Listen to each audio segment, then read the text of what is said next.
You are listening to Innovators Can Laugh with Eric Melcher, where I dive into the interesting and fascinating stories of innovators and startup founders from Europe. Let's dive in.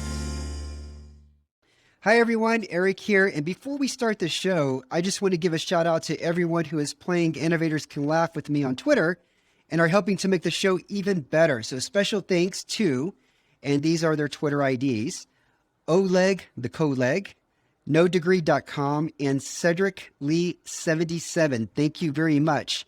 And if you'd like to receive a shout out, then follow me on Twitter at E_Melcher or on Innovators Can Laugh on Facebook. So let's go ahead and jump into today's show. My guest today is Dr. Gerda, who is a lecturer and CEO and co-founder of Ocuredo, a platform that helps businesses discover faster ways to use data to improve the efficiency of their business. Dr. Gerda, welcome to the show. How are you doing today? Good, thank you. How are you? I'm pretty good. I thought it was pretty chilly here in Bucharest at 0 degrees, but you're saying the temperature over there in Lithuania right now is how cold is it? -3, so it's not so cold, but a few weeks ago we had -15, -20, so yeah, much more colder.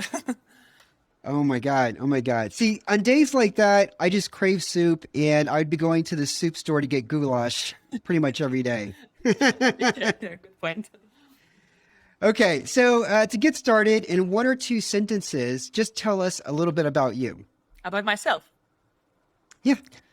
Okay, so I'm actually a newborn baby mother for a few months only, so that's a totally new experience for me. Because I was always focused on business, on career, on writing PhD, dissertation, etc. And so I'm totally new thing now. So I don't know anything there. So I'm learning new skill now from the beginning here. So it's a mix of new experiences, right? Happens in my life now. Yeah. That is so wonderful. Congratulations. Is it a boy or girl? Girl, yeah. Okay, what's her name? Gabriel. All right. Congratulations again. Yeah, so I'm learning new school now. So from the beginning. Yeah. Are you getting, this is a stupid question. I was going to ask, are you getting any sleep? Yes, I have. And I only wake up once per night. And during that time, I write emails, answer emails, which I missed during the day. Yeah, so. Oh my God. You're pretty lucky. I got to tell you, you're pretty lucky. Yeah. Okay. Yeah. Both my kids, I didn't get any sleep until about after 3 months. Consistent sleep, like more than 3 hours, Yeah. All right. Congratulations again. That's very, very exciting. Okay. So I'd like to get started with some fun questions that kind of reveal your personality. Okay. Here we go. So what is a favorite place that you would like to live or visit? Vilnius. It is where I want to live. Yeah. In the heart of Vilnius. Hey, but you're there currently. There's not another place that maybe one day you would like to live? No. Wow. I like traveling a lot, and the more I travel, the more I love my country. And I say always that traveling is so much important in my life because the more I travel, the more you love your country. You want to get back home and to enjoy living here. Okay. I can't wait to visit one day, but I'm not going to go when it's -13. I can tell you that right now. Right? We're lucky actually that we have 4 real seasons, and it comes with the personality change because when the spring comes, you like renewing, refreshing. When the summer, you go out always. Then my birthday is in autumn, and I like autumn very much because then you come back home, the fireplace, the music, the films, the books. And then winter, you can enjoy snow, etc. So I really prefer not always like having hot weather or sunny days, but having real 4 different seasons. Yeah, it's one of the reasons we moved to Romania, because in Texas, there's like 1 season. Actually, there's 2. Okay. There's humid and more humid. So there's like 2 seasons. It's very good, for your skin. It's very healthy. I have my friend which lived in Miami, and now she lives in Switzerland. So she said that much more cosmetics she needs for her face. That is true. You get drier skin here. Yeah, I guess there's one good reason to living in humid weather. Okay, second question for you. What's the most random or bizarre class you've ever taken? Random? or bizarre. It doesn't have to be at a university. It could be, just a class that somewhere you've taken, you were interested in. Maybe This looks interesting. then sometime I just what was like a prompt, let's go, let's do that. And okay, it took for me 1 month and then I skipped, but I did that. Yeah. Okay. So is salsa or merengue or salsa. something like that? Okay. Very, very cool. Okay, cool. I like salsa dancing too as well. Second question for you. You're right. It's the third question. The first one was a gimme because you didn't know. So I to me that doesn't count, right? But okay, let's see here. Third question. If you were writing a guide to wealth and happiness, what one tip would you include? Be calm and confident, firstly, inside yourself.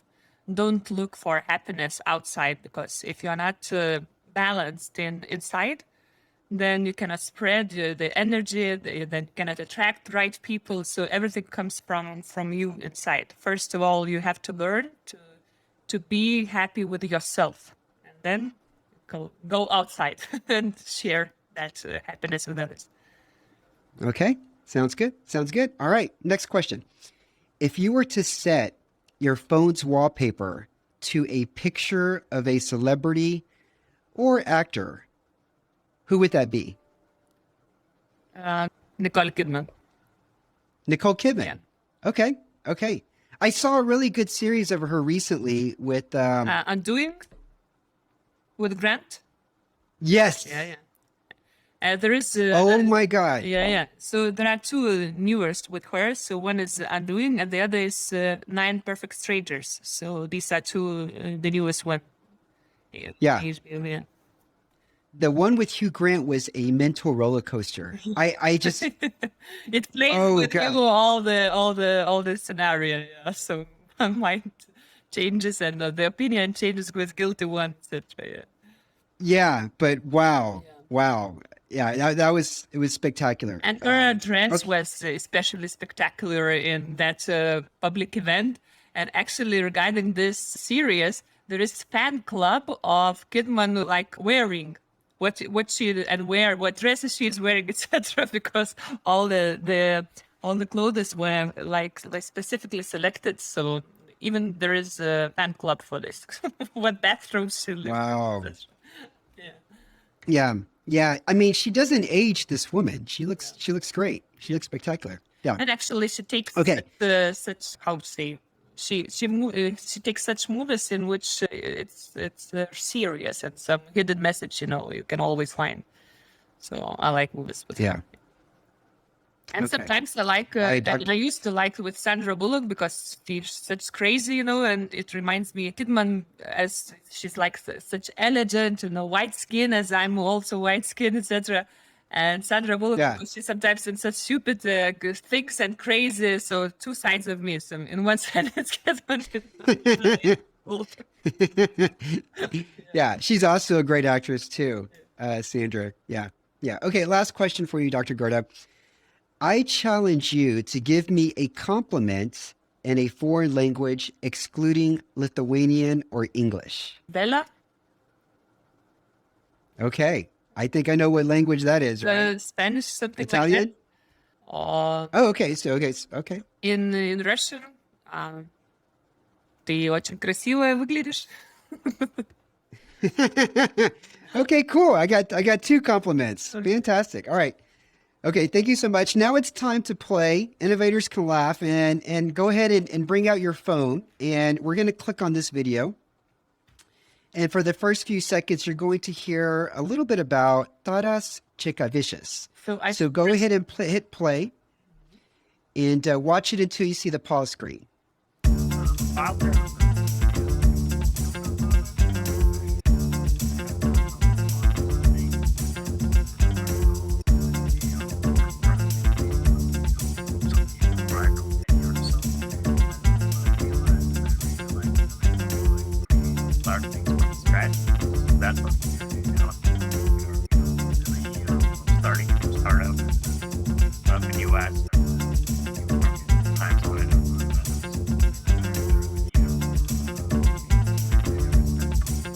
I pressed pause Yeah, pause. Okay. So now that you know a little bit about Taras, let's play.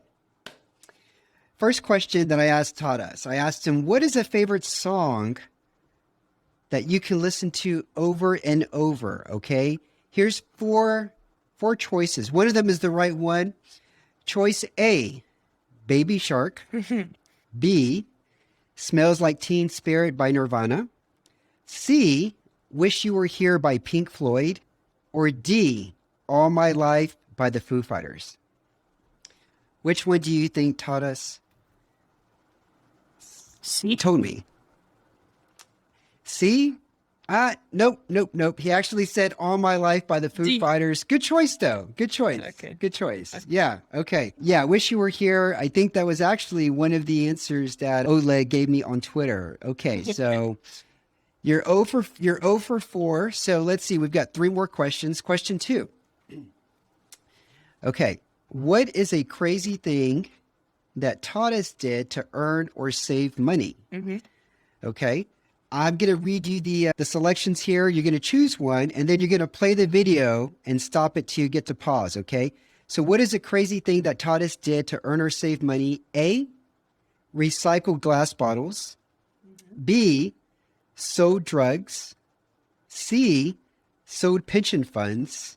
Or D, dressed up as a clown and worked at kids' parties. D? Or A? No. A? No. It was actually, well, let's see. Go ahead and play the video here Pension. until you hit pause. Okay. Let's see.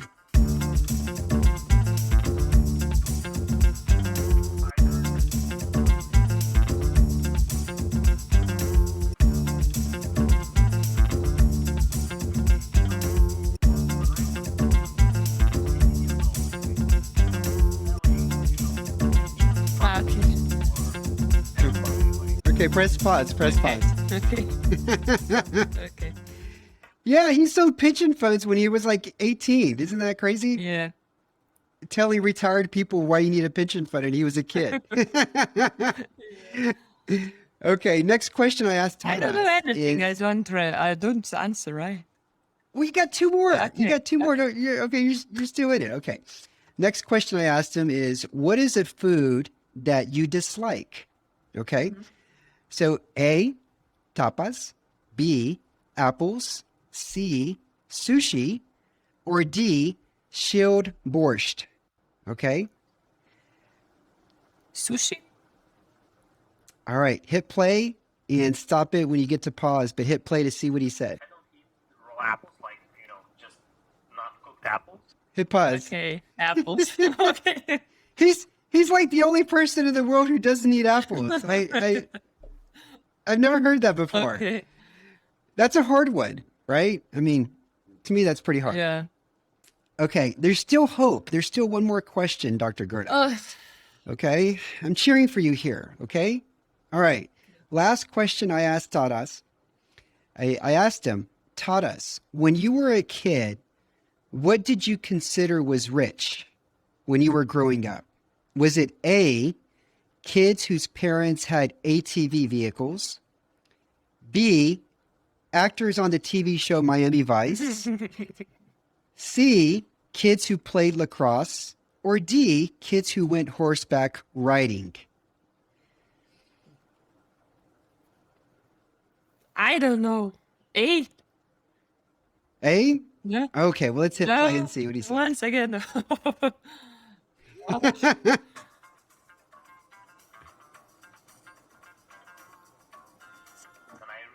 Miami. I wanted to say that, but that was on the thing, but didn't say it. Okay. This one was on us. Yeah, another one didn't. Yeah. I was close. That's the final, but not so good. Yeah, we had a good laugh about Miami Vice because when I saw that too, that was a crazy show back in the day. But hey, you had fun playing, so don't worry. Maybe there'll be next season you can come on again and we can play again. Yeah. So thanks for playing. So let's go back to the beginning of your career. What was your first job, Dr. Gerda? First job was salesman in the shop, in a food shop. Okay. where I was at school, and during summer, I used to work for a few months where people come buy food and just I pay and come back.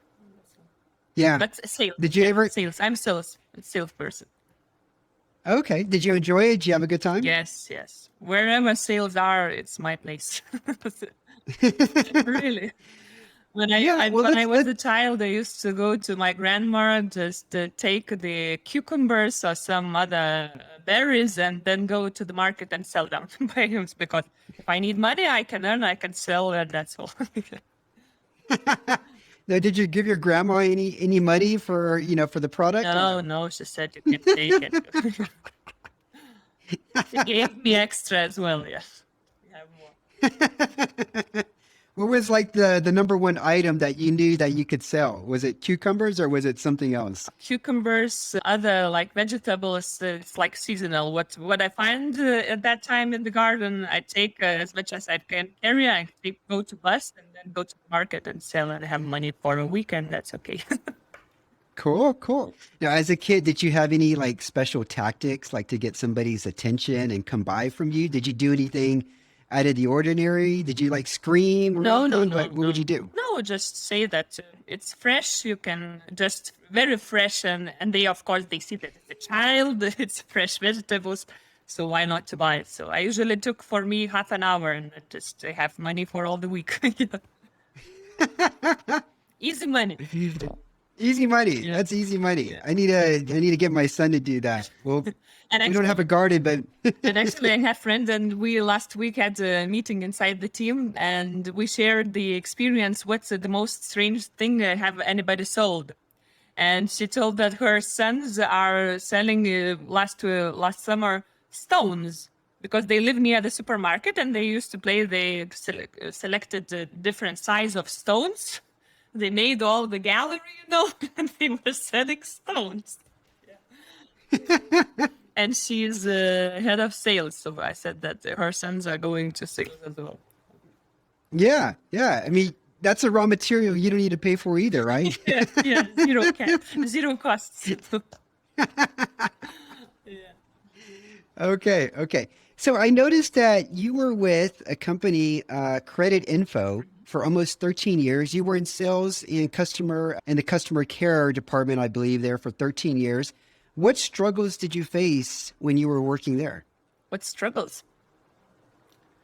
Actually, that there were many things, many new things we should. So I would say that learning by doing every year, it was like struggling because you think that it will be in one way, then finally in another. But later on, when you get used to that, you don't stress to that because you know that that's the way you do things. So later on, you just don't struggle because it's the way the things are. So yeah, because I'm the person who likes to plan and to achieve the plan and get the result. So for me, when the plan is not so, when it was planned, yeah, so for me it was struggling at the beginning. But then later on, you become more wise and the planning is better, and then you understand that it can be different ways. The most important thing that you know that direction where you go, and that start of mind for me now helps the agility or to be agile because you know where you want to go, but you don't know which road you will take. Yeah. Yeah, yeah. And then about 6 years ago, you began lecturing at Vilnius University. Yeah. Why did you take on this role? I know it was a part-time role, but what was your interest in teaching and lecturing? Actually, when I was a child, I wanted to be a salesman in the shop and the teacher. So now I combine both ways. I used to sit all the dolls I have, and I used to teach them reading. And actually, some neighbors were giving me like their children, and I used to learn them to read. Being me, child, like 8 years or 9 years, so I was like a nanny teaching their children to read. So they were very happy. So yeah, it comes from the childhood. I wanted to be salesman and teacher, and actually I see the value of that because for me to work with clever youth, with clever young people, it motivates me to achieve more and to always to develop yourself, and not to stand in one place. Okay. Okay. And was there a favorite class that you taught I have now, at the university? Yes. when I was a student or when I'm lecturing. When you're lecturing, because I know you were lecturing accounting and analysis, Yeah. basics, financial. What specific class do you enjoy teaching the most? I would say that students are mostly enjoying when I teach financial analysis of sector. We like imagine or make a template that board members from different, for example, car sellers, for Volvo, for BMW, for Audi, and they analyze last year results and they have to make forecasts for another year. They have to make arguments about last year results. They are analyzing competitors, so it's like sector analysis or annual board meeting, and it's like case studies. So this is the lecture top, and always the best reaction. It comes from that. And after such a lecture, I get always like many thanks, etc. I would say that we need to bring business experience into our university, and that's what they enjoy very much. Okay. Okay. And in June 2020, you launched Ocuredo. What was the moment that you knew you wanted to launch a company? I didn't want actually. No. Yeah, the second study said that they say, would you take the board members and the angel investors? Would you take the responsibility because you are the leader and you can do that? I said, okay, let's do it. And so now I'm doing that. Yeah. Okay. Okay. Well, how's it going so far? Yeah, it's good. We achieved more than 65% annual growth. Now we are scaling to Poland. We already scaled to Latvia. So we have more countries in the pipeline. So yeah, I think that productive years are ended but are ahead as well. Okay. And so when potential customers first hear about Ocuredo, what is it that they get excited about? Is there like a feature that really stands out and they're like, Free they see data. it and they're like, yes, we need that. Free data, because everybody likes when it's free, And of course, we have freemium and premium accounts, but they say, oh, you give so much free data. This is such a good data and it's free. Yeah. But that's what they like about it mostly. Yeah. And of course, that it's user friendly and that it's much data and that this data helps for them to know better their partners or competitors, etc. So yeah, everything is about data. Okay. Is there like one success story that you would like to share so far that you've had? Like one client that had tremendous success and you want to share their story very quick? Yeah, there are clients which have been using for other like services, and one client they said that, oh, you are like a disruptors, and he was like angry that he paid so much before for others before us. And then they analyze how much value added products we have, and they say, okay, you have free data, but we can pay even more. So what it was that we competed not with the lower price, but with the higher price, having free data with higher price. So I would say that such things are very, very satisfying us. And of course, they are saying that we are the new innovative platform and they enjoy what we are doing. So it's good for us to know and to hear the positive feedback, from the market. Okay. Okay. How many customers do you currently have and what is your forecast for 2022 in terms of revenue? At the moment, we have 1,900 clients. And the revenues forecast is 1.3 million. Yeah. All right. Fascinating. Tremendous growth. Congratulations. Many things to do, Okay. Last question for you. So far, what has been your biggest struggle that you've had to overcome since launching Ocuredo? Biggest struggle? Money. Money, when the runaway is at the end. And actually last year it was, there were such situations and you are talking with investors and still so many things to do and you need for that investment and all the plans are waiting or like on pause. So yeah, definitely it is funding, I would say, because we know what to do, we know how to do, we have a team, and when the money comes to an end, it's a struggling situation. But finally, it is it happened very successfully and it ended successfully. So we're happy with that, and yeah, we're preparing now for the next round after 7-8 months. Yeah. All right. Okay. Well, Dr. Gerda, thank you so much for being on the show. Don't hang up yet. Everyone listening, don't forget to subscribe and also catch this episode on YouTube, where we're now publishing each full episode live, so you can catch it on YouTube. And again, thanks for always for listening to Innovators Can Laugh. This is Eric, and I'll see you next week. All right. Thanks, everyone. Thank you. Thanks for listening to the show. If you enjoyed it, I'd really appreciate it if you could give us a review and star rating. Also, don't forget to sign up for the ICL newsletter at innovatorscanlaugh.com, where you can get the bio and details of each guest. Thanks.